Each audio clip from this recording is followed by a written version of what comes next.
Well, good morning. How are you all today? Welcome to Integrative Preparedness. I am Steve Smith. Are you working towards self-reliance? I hope you are. It's one of the most important things you can be doing nowadays. You know, a lot of people kind of just think about it, and others kind of, dabble around in it, and others really put their nose to the grindstone and get at it. And wherever you are on that spectrum, I have a special treat for you today. I was going to put one up, and I might still later after I do this one about something else having to do with the horrors of the world. But I'm going to read you something. I've said before that the first thing I do every morning when I get up after I have my first cup of coffee is check the news, but mainly go to the Patreon channel and see what our patrons have posted up there. And every day I learn something. There are just some excellent things up there from some of our people this morning that you should check out. But there was a piece from Tom Usher, who I have declared our poet laureate of Patreon. He is such a great writer. I'm going to read something that he wrote about self-reliance, and it pegs it entirely. A couple of things, by the way, if you're with us on Patreon already, I put up a dedication to the great wives out there. It's a song that I had forgotten about until I heard it playing over the speakers in Bass Pro last night when we were all over there, and I said, "What is that song? I can't place it." And I found out what it was, and I put it up there, next to your decision to accept Jesus Christ as your personal Savior. Your choice of a spouse is the most important choice you're going to make in your whole life, whether it has to do with life or prepping. And so much of what I read in our Patreon and on our YouTube as well, I love reading the comments that indicate that someone has an excellent partner in their spouse when it comes to to preparedness. Also, I put something over there, a rumble that was put up. I saw it on her Facebook feed. It comes from Gina Norris, who is Chuck's wife, and it's kind of a warning about some heavy metal dangers and MRIs and things like that. And the reason that kind of fits in because I tell you what, I won't get into personal stories here, but when Chuck married Gina, that's really when his life changed. Another testament to a great wife. So that's up there over there on Patreon. Okay, I want to get to this this piece by Tom Usher, and I tell you, every day that I start a day able to read something from Tom, it just makes my day all the better. And here he starts. And I don't think he'll mind me reading this. He enjoys writing, and every writer wants people to hear what they write, especially when it can have such a positive impact on people. And that's here again, I'm give another plug for Patreon. If you're not with us on Patreon, guys, there is so much over there. Not just extra stuff from me, but from our patrons that put stuff on that will add so much, not just to your preparedness endeavors, but really to your quality of life. So I'm listen to this that Tom wrote. He says, "It's been 23 years now since my wife and I started down the prepping trail. 15 years or so since it became a way of life. Prepping as a way of life seems to be a natural outgrowth of what started for us as a sense that we should take the depression stories we heard all of our lives seriously. Y2K was the catalyst, and as the world around us continued and continues to suffer from the worst sort of entropic chaos, it became clear, at least to us, that a repeat of the Depression would probably be the best possible outcome of all the other possibilities. Over the years, we've learned many things, mostly old skills that served our forebears well. We learned how to preserve food, store water, grow gardens, light and heat our home without power, and so much more.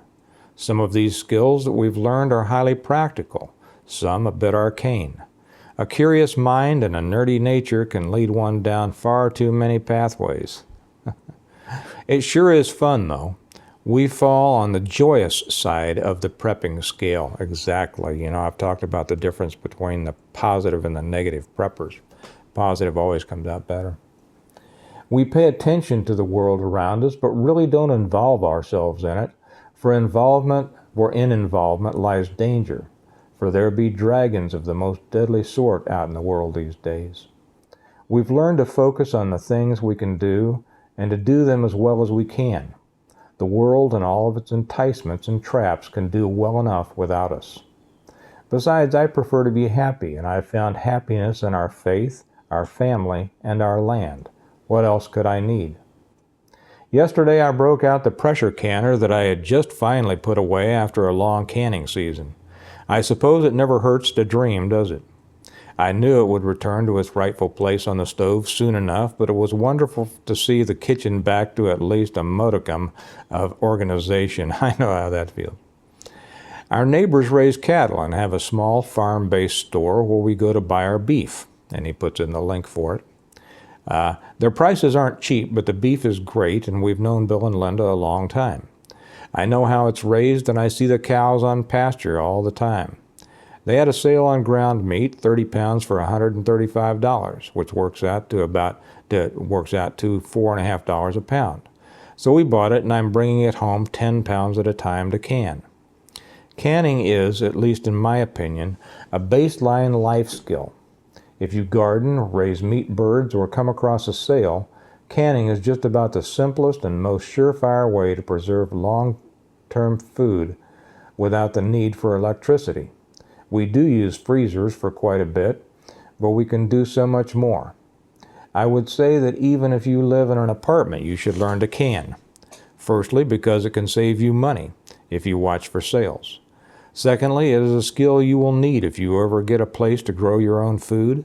And thirdly, it's a great feeling to look at those jars filled with food you prepared and put there that will last for years and is ready to go anytime you need it. Last of all, canned food just tastes good. It can bring summer back into your house in the middle of a blizzard. The picture above, and he gives a nice picture of what he's just canned, is the first of those 10-pound packages canned and ready to go on the shelf. It will last a good long time down in the basement, and when we need it for lasagna, sloppy joes, or whatever, it's already cooked and just needs to be added to the recipe straight out of the jar. It doesn't get any simpler than that. We have chicken and turkey sitting in the jars downstairs too, and I intend to make some ready-made meals up later the next week that I'll can and put down there with the rest of the food. A little work up front, and we'll have stews and soups and other meals that we just have to pour into a pot and heat up. That's a wonderful option for those nights when we haven't had time to cook anything, and it's so much healthier than anything you can buy at the store. So if you're working towards some level of self-reliance, or just wanting to save some money and make really good meals for your family, learn to can. It is one of those old-time skills that have been cast to the side by our tech-driven society. Believe me, it's going to make a comeback. You might as well get ahead of the curve. Well, Tom tells so much truth in there, and he says it so beautifully.